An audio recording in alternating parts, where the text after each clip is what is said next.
This last Sunday,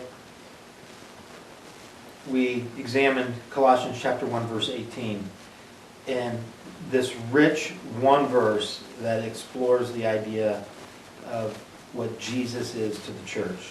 That verse reads, "And he is the head of the body, the church. He is the beginning and the firstborn from among the dead, so that in everything he might have the supremacy." Here there are these four great statements about Jesus' centrality in the life and the church. That he is the head of the body, that he is the beginning, that he is the firstborn from among the dead, and that in him that he might have all the supremacy.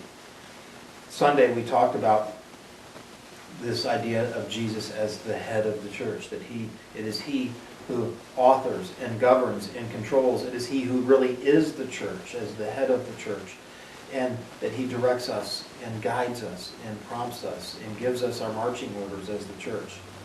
And but today I want to spend a little time coming at the other aspects of this idea of Jesus and his role to the church in this verse.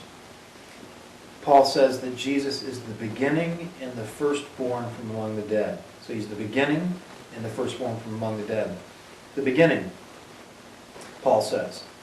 The Greek word here for beginning it carries a double meaning, or occurs in two different senses.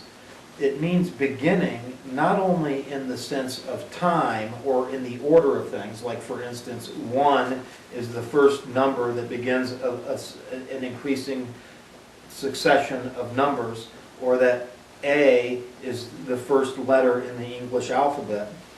But it also means being first, or the beginning, in the sense of being the source from which something else came. The meaning here carries the idea that Jesus is not just first in time, which he is, for he, before Abraham was, I am, but that he is the moving power which gives life and direction to the church. What an amazing thought. That just a moment ago, not a moment, but a couple of weeks ago, as we talked about what Jesus is to creation, we know that Jesus is the author of all creation.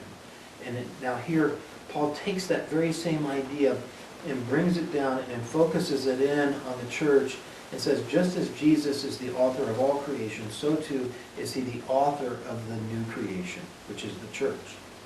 A neat idea. He goes on then to say, he's the beginning and the firstborn from among the dead. This is important. Let me ask you a question. And this is great because you can answer this in the privacy of your own home. On what historical fact does the Christian faith rise or fall more than any other?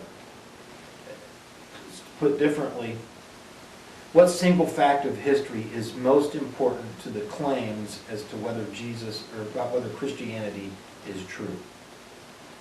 What do you think? Well, it can only be the resurrection.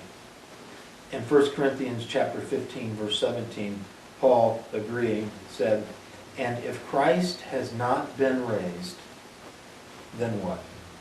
I mean, what do you think? If Christ wasn't resurrected, if Jesus died and is still dead, what do you think that means for all of us, for our faith, for our hope in a future, for our hope in an eternity with God? Here's what Paul says, and he's right, of course. "And if Christ has not been raised, your faith is futile."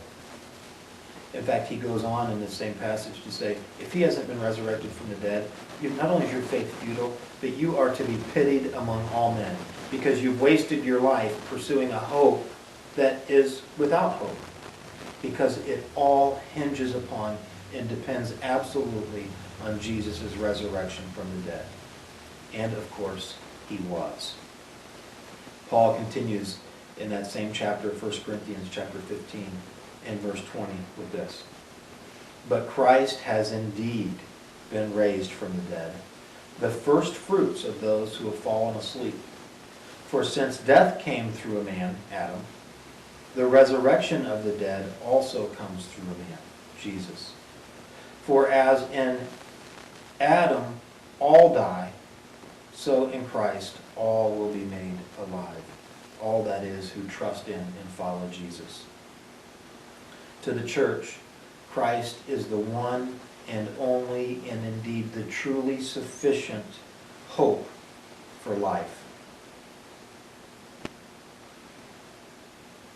This is important to me. To hear Paul describe and remind me that Jesus is the firstborn from among the dead. If, we've all been asked the question at one point or other, what's your greatest fear? What's your single greatest fear? And I've got a lot of fears. But to me, the greatest of those is easy. It's to cease existing. Or worse, to spend an eternity in an existence of hell, of separation from God. I can't think of anything worse than that fear could produce in me, the kind of despair and hopelessness that could produce.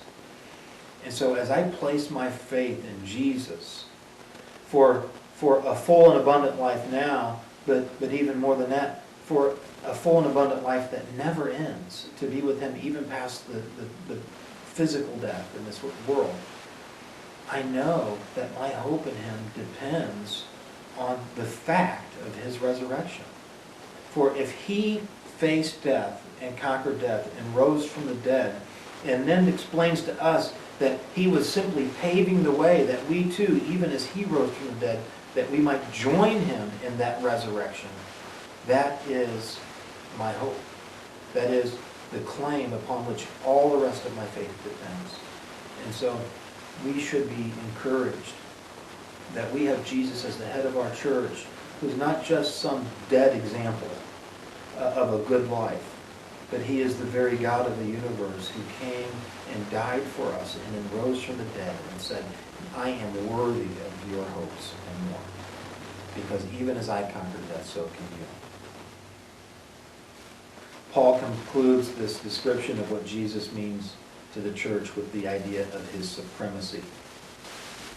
He concludes the verse by bringing all that Jesus is to the church, by bringing all that together with this phrase, so that in everything He might have the supremacy. The resurrection of Jesus Christ is His title to supreme lordship. By conquering death through His resurrection, He has once and for all demonstrated authority over every power and every other authority in earth or in heaven. And He has shown that there is nothing in life or in death which can contain or bind Him. That's our Jesus. To Him is all the supremacy. This is the head of our church. This is He who lives in us by His Spirit, who gives direction and control and power and fulfillment and abundance to the very lives that we live, knowing that His supremacy is for us in this life and the next.